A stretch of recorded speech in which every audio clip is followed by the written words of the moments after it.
Today's story time is from A Wee Book of Fairy Tales again, and it's in Scots, and we're going to read Snaw White. Lang, lang ago, in the days o' lang syne, there was a beautiful queen, and this queen had an old magic looking glass. All day and every day, the queen stared at herself in this glass, speaking the same question hour and hour again. Mirror, mirror on the wall, wha's the bonniest o' them all? And the mirror tells her, Oh, queen, I canna tell a lee, the bonniest of them all is ye. And it was the same the next day. Mirror, mirror, you're my pal, tell me what's the brawest gal. Queen, what I hae to say is true, the bonniest lass of all is you. And the day after that, Mirror, gonna tell us once again? Queen, you're a stoter, 10 out of 10. All day and every day, the queen speered wha was the most beautiful in the keek and glass. I answered it was her. But one morning the queen got out of bed and speered the mirror her favourite question. Mirror, mirror, what d'ye say, wha's the bonniest lass the day? But this morning the keek and glass held its wheesht. It was quiet. Come on, walk up, rise and shine, tell me I'm the bonniest queen. But still the mirror didn't say a word. Come on, what's going on? This isn't fair. Am I no the bonniest ony mair? The queen's face turned all peely-wally. She was feared what the mirror would say. I was the bonniest, shouted the queen. You tell't me last night. But the bonniest this morning, replied the glass, is young Snaw White. The queen shuggled with anger. The Snaw White was her stepdaughter, and although she loved the lass, she loved herself even mair. Snaw White is a traitor. Snaw White is nae good. Guards tak her and leave her in Babberty Wood. Babberty Wood was a muckle dark place, full of crabbit wolves and bears. The palace guards took young Snaw White into the middle of the wood and left her alone. Poor Snaw White. Snaw White was awfy feared, scared. She didna ken what she'd done to mak the queen so angry. Greeting, she ran through the forest, no thinking where she was gone. She hurt her feet on sharp stones, and the branches of trees scalped her arms and legs. Snaw White was just about to gie up and lie down to wait for the crows to come and pick out her eyes, when she saw a wee hoose. Snaw White chapped on the door. There was no answer, so she went then. Inside the house, she saw a table set out with 7 wee plates full of tatties and bread, and 7 wee cups full of juice. Snaw White was that hungry. She ate up all the tatties and scoffed all the bread and guzzled down all the juice. Aside the table there were 7 wee beds with 7 wee pillies. Snaw White was that wabbit. She lay down on the first bed, but it was too wee for her. She tried the second one, but that was too wee for her, and all.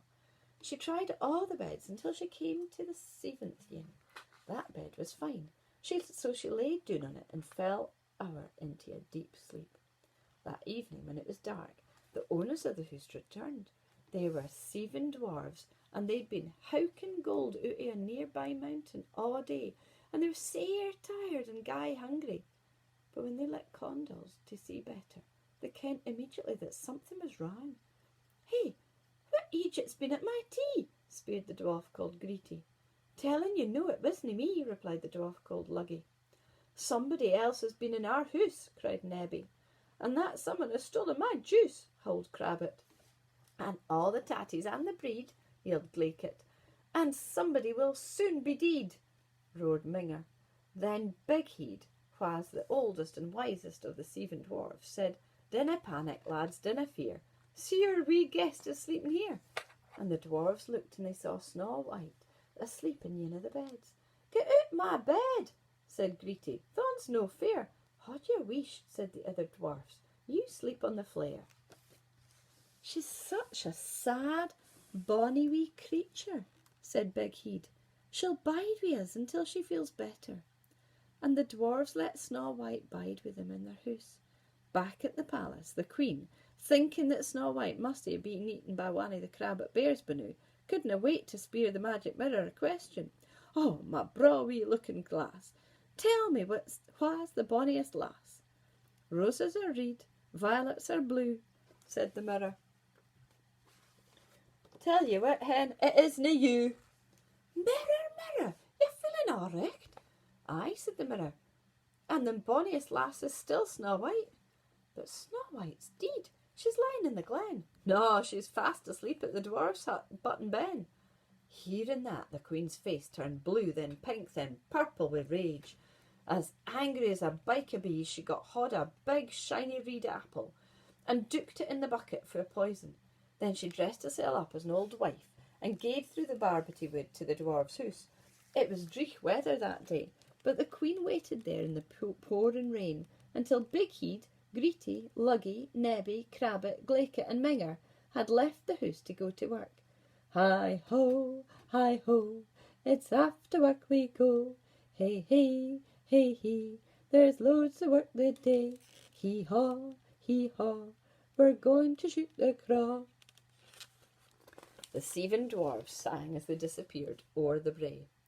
When they were awa, the queen chapped on the door. It was opened by the beautiful young Snow White. The queen was even mair furious when she saw who bonny the lassie had become, but she kept her anger to herself and smiled. Good morning, my dear. Where's all your busy wee pals? Och, said Snow White, they're digging up mines and howking canals. Would you mind, said the queen, if I come in at the rain? No, Granny, replied Snow White. Come in and dry out. I'm here all alone. And you, what a shame. Come on, this'll make you feel braw. Just tack this reed apple and gie it a chaw. And she offered Snow White the big shiny reed apple that she dooked in the bucket of poison. The lass took yin bite out of it and immediately dropped onto the floor. The sleekit queen went back to her palace grinning fae lug to lug, thinking that she had killed Snaw White. When the 7 dwarfs came home, they couldn't believe what they saw. What has happened to Snow White, fair? Cried Greety. Why is she lying down there on the flare? Asked Luggy. Her een are closed, her reed lips are still, said Nebby. She doesn't look weel, she looks awfully ill, said Crabbit. My heart is full of terrible dread, declared Glaket. Mine too, sobbed Minger, for Snow White is dead. Then Big Heed, the oldest and wisest of the 7 dwarfs, said, We must tak her out to the old birk tree and bury her there with dignity. And the dwarfs picked Snow White up and carried her through the wood. A prince for another land was riding by on a braw white cuddy. Remember a cuddy? A horse? He saw the 7 wee men carrying the beautiful lassie on their shoulders through the forest. Remember Heed Shudders? Was it Heed Shudders, Nays and Tays? Not sure I've got nays right. Can you remember? Stap, men, had it there. I canna let you pass afore you tell me the name of this bonny young lass. And without waiting to hear her name, the prince leapt down for his cuddy and kissed Snow White on the lips. The dwarves weren't happy that the prince had kissed her without asking, and a rammy broke out among them. But while they were all arguing, the lassie opened her een. She hosted and coughed and then boked up the piece of the poisoned apple. Boked, sick. Then, when she was weel again, Snaw White told the prince about the sleekit queen.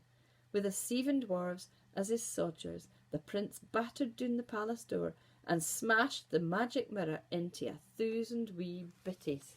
That's a different ending to the one I know. Snaw White and the prince were married, and the dwarves, mind, that's Big Heed, Greety, Luggy, Nebby, Crabbit, Glaket and Minger, were the best men, all 7 of them, on Snaw White's royal wedding day. I wonder if you can work out what the translation into English from Scots is for Big Heed, Greety, Luggy, Nebby, Crabbit, Glaket and Minger. It'd be great if you want to write them down for me and put them up in your file. That would be wonderful. See you next time.